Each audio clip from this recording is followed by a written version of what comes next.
my goodness. Oh, my goodness. That's Josh Williams. He has parked his number 92 at the start-finish line.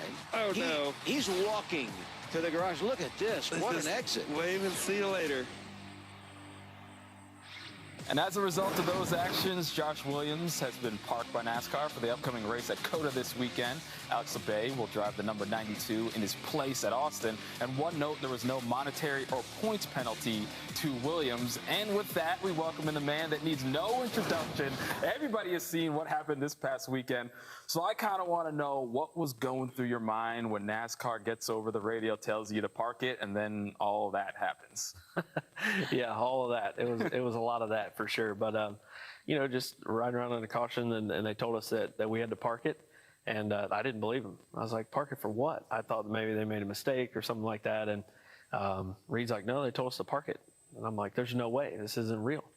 So I just kept riding around the bottom real slow, and I missed pit entry, and I started slowing down by the front stretch by the flag stand. And I'm like, hello? and nobody was talking to me. And Reed finally says, yeah, they told us to park it. Well, I was already parked. So I just got out, and there you go. So Josh, I asked you earlier if you've been called to the NASCAR hauler before. You said you hadn't, and so this is your first time. And I'll have to say that both of us, I've got to have the same thing. Now, we have something in common, is that I've been called there before, and I had to sit there through part of a race and figure out what to say. And I'm trying to think back when I did this many years ago, there was nothing to eat, and there was nothing going on. I just sat there by myself, all right? And so you said, you made a comment, I think you sat there and you had pizza and you watched the rest of the race. What are you thinking about? Are you coming up with things in your mind like, what am I going to say when they get here? Because maybe I actually shouldn't have done that. What were you thinking at that point in time? Yeah, well, at that point in time, I had no idea that the whole world thought that this was the coolest thing they've ever seen. And I was like, man, Wayne's probably super mad, real mad, because they wouldn't let me change. I couldn't have my backpack with any of my stuff. And they did have food, but they offered it to me. They're like, hey, do you need a drink or pizza? And I was like, no, I don't want anything y'all got. No, I don't need it. But, 140 laps later in 2.5 hours, I was like, I'll probably have a piece of pizza.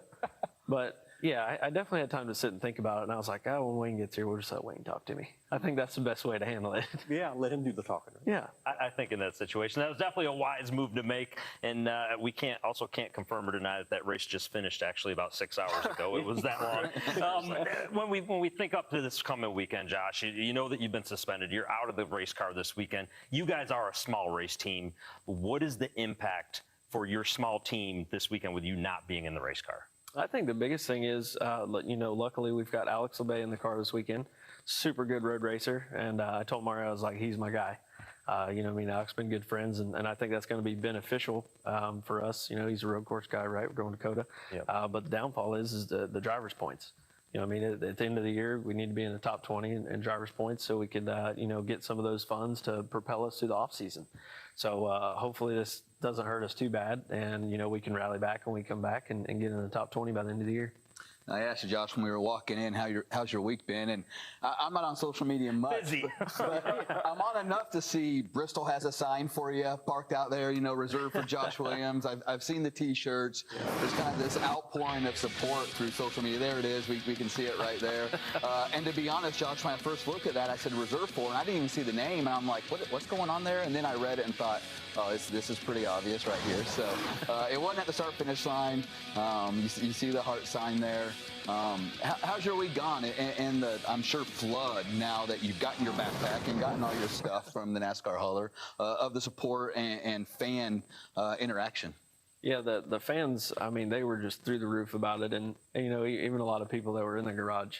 I think they were supportive of my situation, and they didn't think it was right or fair either. So they were kind of on my side, and that was pretty cool to see everybody kind of rally behind us, and especially my sponsors. We got some really good sponsors with us, and they stuck behind me, and they let the whole world know that they were supportive as well. So thanks to those guys, and Alloy Employer Services has been with us for a couple years now, and I was like, oh man, JR's gonna be mad. And he was like, you know what, buddy, I'm proud of you. You know what, you stuck up for yourself. And I was like, whew, that's good.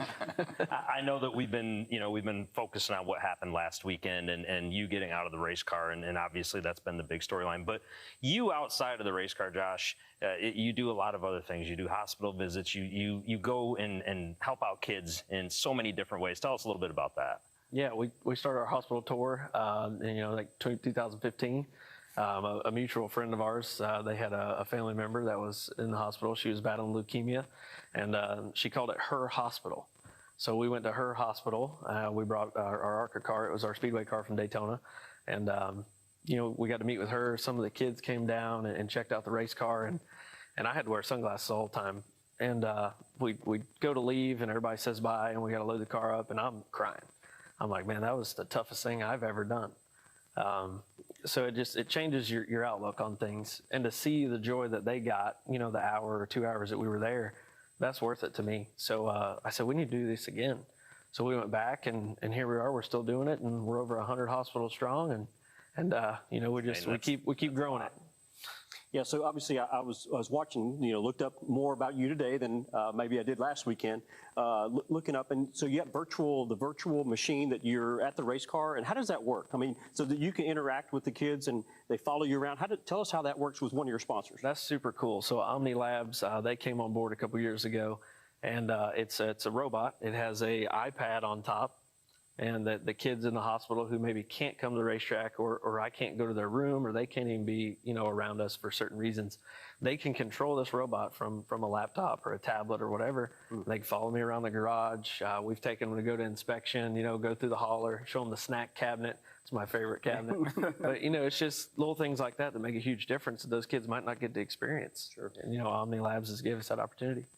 Awesome. Cool. We appreciate your time, Josh, for coming on the show and telling everybody the story of what happened. And we look forward to seeing you back on the track next week. Yeah, I hope you get to see me again after we win Richmond. There you go. Just calling it right here on the hub. That's what you get. Well, the Xfinity